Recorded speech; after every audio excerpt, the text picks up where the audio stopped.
विधायक जी, आप विधानसभा चुनाव लड़ रहे हैं, क्या लगता है कि जनता के बीच क्या ऐसे मुद्दे हैं जिनको लेकर आप जा रहे हैं?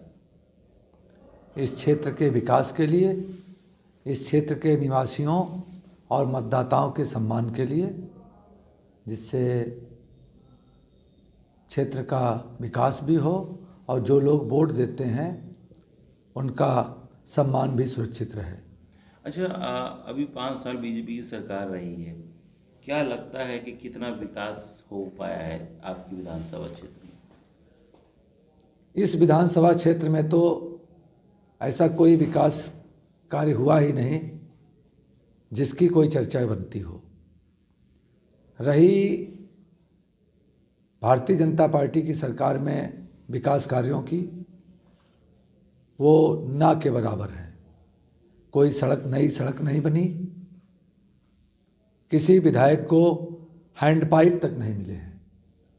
हम लोग पहले विधायक हुआ करते थे तो हर साल 10-10 गांवों में सीसी रोड, बिजली, स्कूल, इनका निर्माण कार्य करा लेते थे। विधायकों को हर वर्ष 100 हैंडपाइप मिलते थे। आम विधायकों को भी, जो थोड़ा सक्रिय रहते थे, उनको 200-500 जैसा होता था वैसे हो जाते थे। मंडी समिति से सड़कों का भी निर्माण हो जाता था, पीडब्ल्यूडी से भी नई सड़कें मिल जाती थी। इस पंचवर्षीय योजना में भारतीय जनता पार्टी ने एक भी ऐसा कार्य नहीं किया जो विधायक कह सकें कि हमने अपनी पंचवर्षीय में ये कार्य किया है। आप अपना मुकाबला किससे मानते हैं? मुकाबले का अगर देखा जाए तो समाजवादी पार्टी की प्रचंड लहर चल रही है। हमारे सामने जो प्रत्याशी हैं उनके परिवार का इस विधानसभा पे 5 दशक से कब्जा रहा है, लगातार कब्जा रहा है। और भी, चाहे वो नगर पालिका हो, चाहे वो जिला पंचायत हो, ब्लॉक प्रमुख हों, प्रधानगण हों, सभी जगह पे लगभग 90% छोटे पदों पे भी इनका कब्जा रहा है। और ये प्रत्याशी राजनेता कम अपने पारिवारिक तौर पर एक प्राइवेट लिमिटेड कंपनी जैसा चलाते हैं। इस प्राइवेट लिमिटेड कंपनी में कई डायरेक्टर हैं, एमडी हैं, अलग अलग और पद बटे हुए हैं। उनका कार्य कैसे भ्रष्टाचार किया जाए, कैसे लोगों को परेशान किया जाए, कैसे अपमानित किया जाए, मेरी लड़ाई ऐसे लोगों से है। इसलिए मेरा चुनाव यहाँ के आम नागरिक, आम मतदाता चुनाव लड़ रहे हैं। अधिकतर जो सपोर्ट हमें मिल रहा है उसको देखते हुए मुझे कहीं पर से भी ये नहीं महसूस होता है कि यहाँ पर किसी भी प्रत्याशी से मेरा मुकाबला है। अच्छा, बात करें, अभी चुनाव आया, चुनाव में गर्मी आई, चर्बी आई, 10 मार्च आया, क्या लगता है कि क्या इन शब्दों की जरूरत थी? देखिए, चुनाव तो जो होने चाहिए वो डेवलपमेंट के मुद्दे पे होने चाहिए, वो बेरोजगारी के मुद्दे पे होने चाहिए, वो शिक्षा के मुद्दे पे होने चाहिए, वे चिकित्सा के मुद्दे पे होने चाहिए। क्या आप मतदाताओं को उपलब्ध कराते हैं? आपने कौन सी सड़क बनाई, कौन सा नया कार्य? डबल इंजन की सरकार उत्तर प्रदेश में थी, एक भी सड़क आप बता दीजिए जिसकी ये चर्चा करते हैं वो इन्होंने पूरी की हो। क्या लगता है विकास के मुद्दे फेल हो गए और ये गर्मी, चर्बी और ये मुद्दे आ गए? भारतीय जनता पार्टी के पास एक भी विकास का मुद्दा नहीं है। ये 7-8 सालों के केंद्र की सरकार रही इनकी। अपने किसी एक काम की तारीफ करके ये वोट मांग लें, बहुत बड़ी बात है। ये केवल हिंदू मुस्लिम, भाई को भाई से लड़ाना, और भी जो आपस में जो कटता, कैसे एक दूसरे को लड़ा करके वोट बटोरे जाएं, उस पर इन्होंने सदैव काम किया है। अब ये इनके मुद्दे जो है ये पुराने हो चुके हैं। अब जनमानस में भी ये भावना व्याप्त हो गई हो कि जब तक ये नहीं जाते हैं तब तक देश का और प्रदेश का विकास संभव नहीं है। आपने हरदोई की जिस प्राइवेट लिमिटेड कंपनी की बात करी, वो पहले आप ही की पार्टी सपा में थे? वो हर पार्टी में रहे हैं, वो हर पार्टी में रहे हों, क्योंकि उनका कार्य यही है कि, और एक उनका इतिहास भी यही है कि वो जिस दल में जाते हैं उस दल को निपटाने का काम करते हैं, और आगे आने वाले उसमें ये लोगों से तारतम्य बैठा के ये सोचते हैं कि कैसे भी हम चुनाव जीत जाएं, बाकी जिस पार्टी से हम चुनाव लड़ते हैं वो चुनाव हारे। और यही भारतीय जनता पार्टी का होने जा रहा है। इनकी सारी चालें इतने वर्षों में हरदोई की जनता बाखूबी जान गई है। अब कि वो इनको हरा करके ये इस कलंक से मुक्ति चाहती है। वो इससे पहले सपा में थे, तो क्या उन्होंने सपा को भी निपटाने का काम किया? बिल्कुल, आप देखिए यहाँ पे जितनी सीटें थीं, एक अकेले ये जीते थे, बाकी सपा के सारे प्रत्याशी चुनाव हारे थे। आप ही के क्षेत्र हरदोई के बासपा के जो प्रत्याशी हैं, उन्होंने कहा है कि भाजपा के प्रत्याशी ने आपको मैनेज कर लिया है।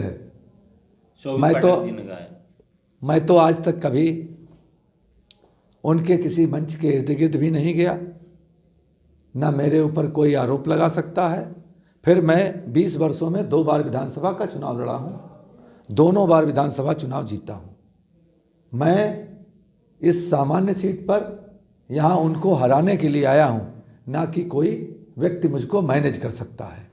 52 वर्ष के राजनीतिक मेरा जो जीवन है, 52 वर्ष का मैं हो चुका हूँ। इसमें मेरे ऊपर कोई दाग नहीं है, कोई मुकदमा नहीं है। मैंने सबका सम्मान किया है, और आज की स्थिति में जो परिस्थितियां हैं, इन परिस्थितियों में मैं अपने को इस हरदोई विधानसभा क्षेत्र में सामान्य सीट होने के बाद भी मैं इनसे चुनाव लड़ने के लिए आया हूं। क्या मैं चुनाव में डमी प्रत्याशी हो सकता हूं, जिसके ऊपर कोई, मैं 92 में, आज से 30 साल पहले छात्र संघ का अध्यक्ष हुआ था। 2002 में मैं विधायक हुआ पहली बार, 2012 में दूसरी बार विधायक हुआ, और अब 2022 है। इसमें भी मैं चुनाव लड़ने के लिए आया हूं। चुनाव जीतूंगा, और भारी मतों से जीतूंगा। जो उत्तर प्रदेश में सबसे बड़ी जीत होंगी, उनमें मुझे विश्वास है, उनमें मेरा नाम रहना चाहिए। हरदोई क्या मांगता है, क्या जरूरत है हरदोई की? अगर आप चुन के जाते हो, क्या प्राथमिकता रहेगी? हरदोई में कोई भी फैक्ट्री नहीं है जिसमें 400-600 बच्चों का भी समायोजन हो सकता हो। हरदोई के लिए कोई बड़ी इंडस्ट्री की आवश्यकता है। हरदोई में जाम की समस्या है। हरदोई में बाईपास नहीं है। 42 सालों में इन्होंने लगातार इतने दिन यहाँ का शासन किया, लेकिन इन्होंने बाईपास नहीं बनवाया। हरदोई के पानी के जल निकास की बहुत समस्या है। बरसात में लोगों के घरों में पानी भर जाता है। कोई ड्रेनेज सिस्टम हरदोई का सही नहीं है। समस्याएं तो हरदोई में बहुत हैं। 20 गांव अब भी ऐसे हैं जिनमें आज भी डामर नहीं है, आज भी सड़कें पक्की नहीं हैं। और जो पक्की, कुछ इस क्षेत्र का कुछ हिस्सा, 50% से अधिक हिस्सा हमारे पुराने क्षेत्र का लगता है, जहां मैं पहली बार विधायक हुआ था। जो काम मैंने उस क्षेत्र में किया, सैकड़ों गाँव की सड़कें बनवाई। आज उन सड़कों की 15 वर्षों में कायदे से मरम्मत भी नहीं करा सके हैं। इन सब सड़कों को सही कराना, लोगों का सम्मान सुरक्षित रखना, ये मेरा उद्देश्य होगा।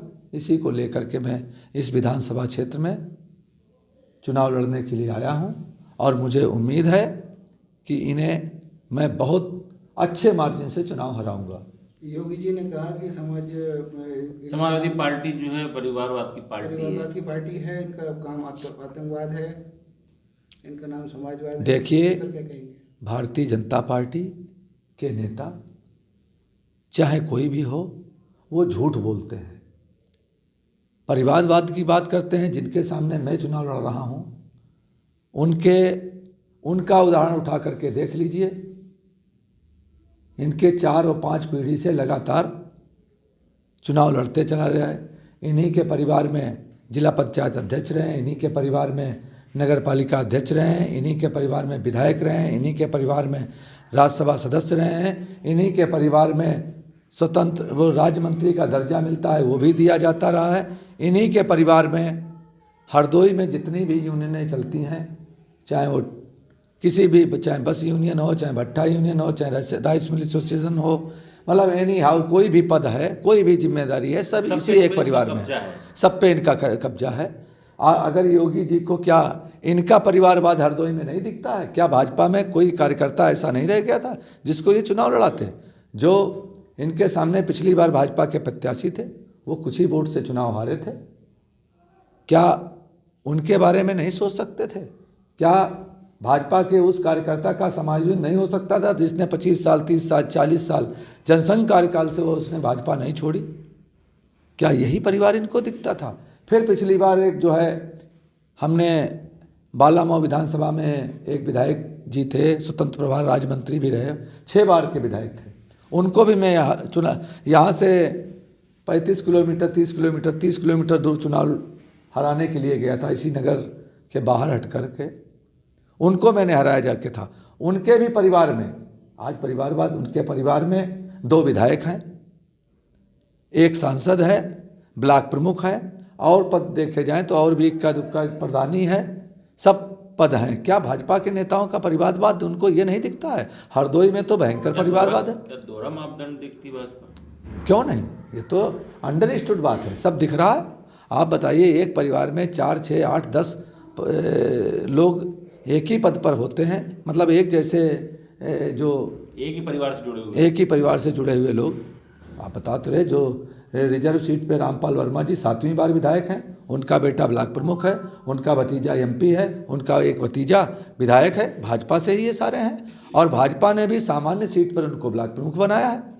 अगर बड़ा चश्मा अपनाती है भाजपा, बिल्कुल अपनाती है। अगर वो लोग मेरे लिए कहते हैं कि सामान्य सीट पे चुनाव लड़ने के लिए आए हैं तो वो बता दें, वो रामपाल वर्मा जी जो 7वीं बार के विधायक हैं, उनका लड़का जिस जगह पे ब्लॉक प्रमुख हुआ है वो सामान्य सीट पे ही ब्लॉक प्रमुख हुआ है। उत्तर प्रदेश में समाजवादी कितनी सीटें लेकर आ रही है?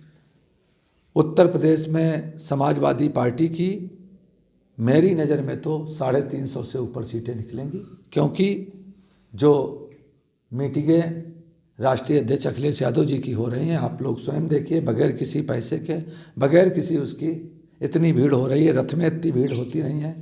इनकी समाजवादी पार्टी की रैलियों में बगैर बुलाए भीड़ होती है, बगैर पैसा खर्च किए भीड़ होती है। और भाजपा की मीटिंगों में शासन प्रशासन सब लगता है, पैसे का ज़बरदस्त बोलबाला होता है, उसके बाद भी भीड़ जुटाना उनके लिए मुश्किल होता है। अभी मोदी जी आए थे, उसमें किराए की भीड़ बुलाई गई, लोगों को पैसा दे करके बुलाया गया, दारू बांटी गई। जो लोग निकले हैं उनके वीडियो वायरल हो रहे हैं, झंडा बांधे हुए हैं, टोपी पहने हुए हैं, दारू पी रहे हैं पूरे तरीके से, उससे ये लगता है। और बाहर निकलते हैं वही तो अखिलेश यादव जिंदाबाद और समाजवादी पार्टी जिंदाबाद के नारे लगाते हैं। हम लोगों की गाड़ियाँ मिलती हैं तो बहुत दूर से हाथ हिलाते हैं, इससे महसूस होता है कि वो जनता, तो लगता है इस बार बदलाव होगा, निश्चित बदलाव होगा, और बदलाव बहुत बड़ा बदलाव होगा। इसकी कल्पना भी अभी नहीं लोग कर सकते हैं। जब आप बताइए, आप लोगों के चैनलों में दिखता है कि भाजपा 300 पार जा रही है, और वहाँ जो है इनके नेताओं को जूतों की मालाएं पहनाई जा रही हैं, पत्थर फेंके जा रहे हैं, दौड़ाए जा रहे हैं। इसी से अंदाज़ लगा लेना चाहिए कि इनकी क्या स्थिति है। गाँव में किसान इतने जाड़े पाले में भी खेतों में रहा है, खाना कायदे से नहीं खा पाया है, अपने बच्चों के साथ सो नहीं पाता है। आप बताइए इसको क्या कहेंगे? गाय के साथ में, जिसको ये लोग माता कहते हैं, तारों में कटती हैं, खून निकलता है, कीड़े पड़ के ख़त्म होते हैं। हम लोग जब कभी देख लेते हैं तो उस दिन खाना खाने का भी मन नहीं होता है। बड़ी ग्लानि होती है, बहुत घृणा होती है इस पार्टी से कि जिन्होंने अपने गाय को माता माना, उसके बाद उसको कटने मरने के लिए छोड़ दिया। जो गौशालाएं बनी हैं वो गौशालाएं कम, गायों की कब्रगाह अधिक हैं। जो लोग दिखा देते हैं, जो लोग सही बात करते हैं, उन पे सरकार मुकदमे लगाने का काम करती रही है। वोटर निश्चिंत फ्री है, वोटर अपने वोट से ये दिखा देगा कि इनका पाप, जो इन्होंने भारतीय जनता पार्टी ने पाप किया है, उसकी सज़ा गौ माता भी देगी, देवी देवता भी देंगे। क्योंकि देवी देवताओं को नेताओं ने, जिन्होंने बहुत अपमानित करके गाली गलौज जैसा आचरण किया है, सांसद के अंदर भी ऐसे ऐसे शब्दों का इस्तेमाल किया, और वही अब भाजपा ही होते हैं। तो भाजपा की स्थिति बहुत दयनीय होने जा रही है। और आने वाले ये जो 10 तारीख आएगी उसको सब क्लियर हो जाएगा। बाकी तो मानते हैं कि सफाया होगा। निश्चित सफाया होगा। और ये हम ही नहीं, ये आम वोटर कह रहा है। आज अखिलेश यादव जी के साथ में हर वर्ग का वोट है, हर जाति का वोट है, हर धर्म का वोट है। चाहे वो व्यापारी हो, चाहे वो किसान हो, चाहे वो पढ़ने लिखने वाले कंपटीशन वाले बच्चे हों, चाहे वो सर्विसमैन हो, मतलब हर व्यक्ति इनसे दुखी है। Thank you.